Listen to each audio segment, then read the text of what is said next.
जो विचारधारा हमारे जगदेव बाबू की थी, आज मेरी भी विचारधारा वही है। फिर से अपने जगदेव बाबू की विचारधारा को जिंदा करने का प्रयास कर रहा हूँ और अपने समाज के लिए, अपने दलित पिछड़े शोषित लोगों के लिए, अपने गरीबों के लिए, अपने अल्पसंख्यक लोगों के लिए दूसरा जगदेव बनने के लिए तैयार हूँ।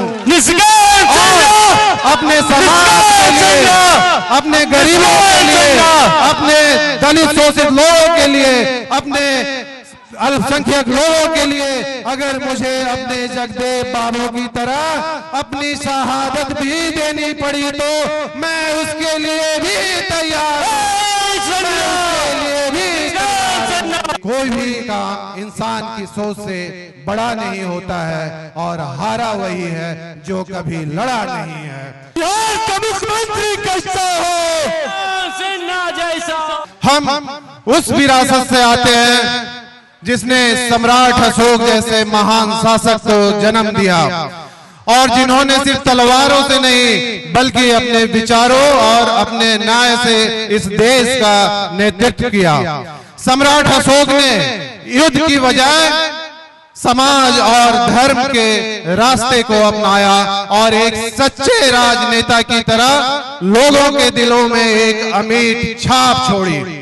और मैं ऐसा मानता हूं और मुझे ऐसा लगता है कि आज हमारे समाज को भी एक ऐसे ही नेतृत्व की जरूरत है जो तलवार की बजाय कलम से और संघर्ष की बजाय विचारों से अपने समाज का नेतृत्व करे, मार्गदर्शन करे।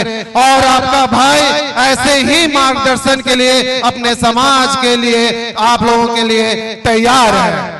साथियों, आज मैं आप लोगों को बताना चाहता हूं, आज आप लोगों को सुनाना चाहता हूं कि मैंने आखिर राजनीति में आने का निर्णय क्यों लिया।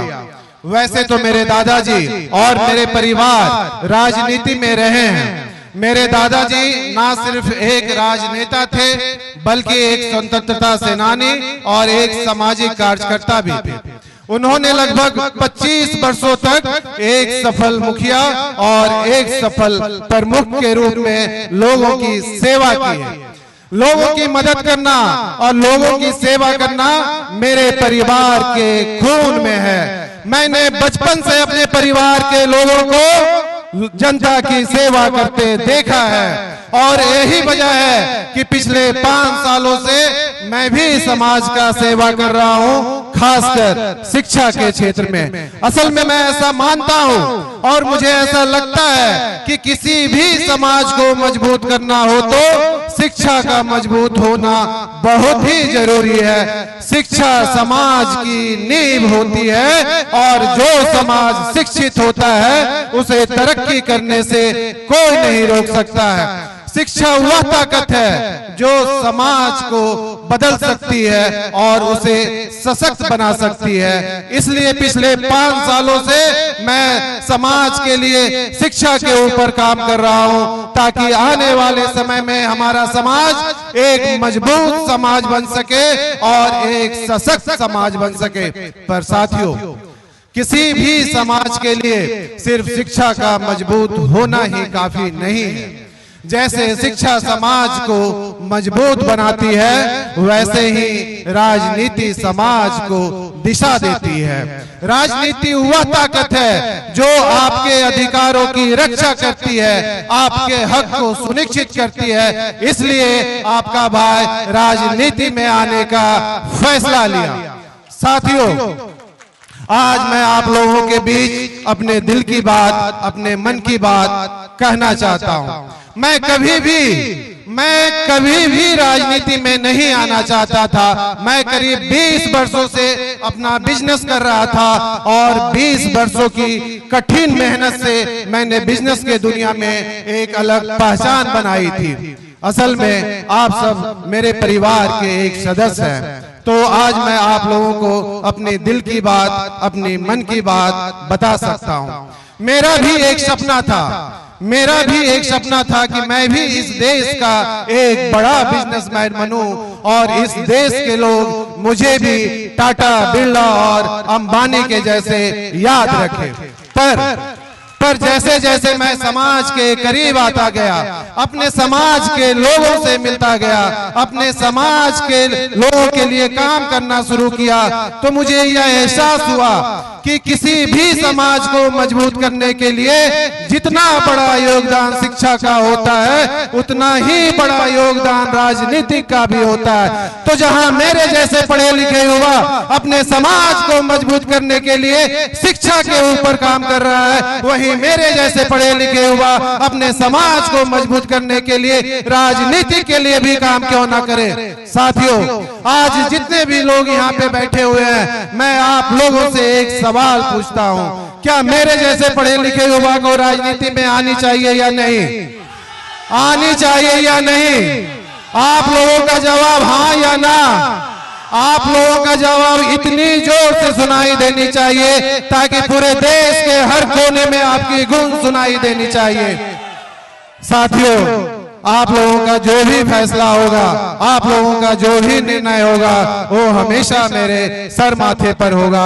अभी निशिकांत सिन्हा का एक ही उद्देश्य है कि अगले 3 महीनों तक बिहार के हर जिले में दौरा करे, अपने समाज के लोगों के साथ संवाद करे, अपने दलित, पिछड़ों और शोषित लोगों के साथ मिले, अपने अल्पसंख्यक लोगों के साथ मिले, उनके विचारों को समझे, उनके समस्याओं को समझे, ताकि आने वाले समय में हमारी जितनी भागीदारी है उतनी हमारे हिस्सेदारी कैसे मिले, उसके लिए हम लड़ाई लड़े। अब मेरे जिंदगी में, अब मेरे लाइफ में सिर्फ 3 ही सपने हैं। मेरा पहला सपना यह है कि मैं जहां पैदा हुआ हूं, जिस राज में मैं पैदा हुआ, उस राज को मैं देश का नंबर 1 विकसित राज कैसे बनाऊं। और मेरा दूसरा सपना यह है कि मैं अपने समाज को आने वाले समय में एक विकसित और एक सशक्त समाज कैसे बनाऊं। और मेरा तीसरा और आखिरी सपना है कि मैं अपने समाज के लिए, अपने दलित और शोषित लोगों के लिए, अपने पिछड़े लोगों के लिए, अपने गरीबों के लिए, अपने अल्पसंख्यक लोगों के लिए जितनी हमारी हक है, उस हक को मैं कैसे दिलवाऊं।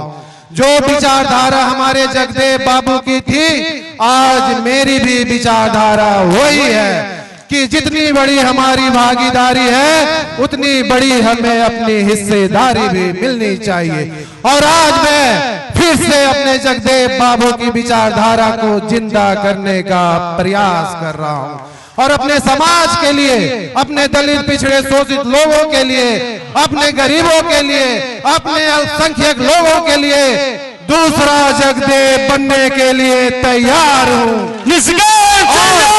अपने समाज के लिए, अपने गरीबों के लिए, अपने दलित, शोषित लोगों के लिए, अपने अल्पसंख्यक लोगों के लिए अगर मुझे अपने जगदेव बाबू की तरह अपनी शहादत भी देनी पड़ी तो मैं उसके लिए भी तैयार हूं।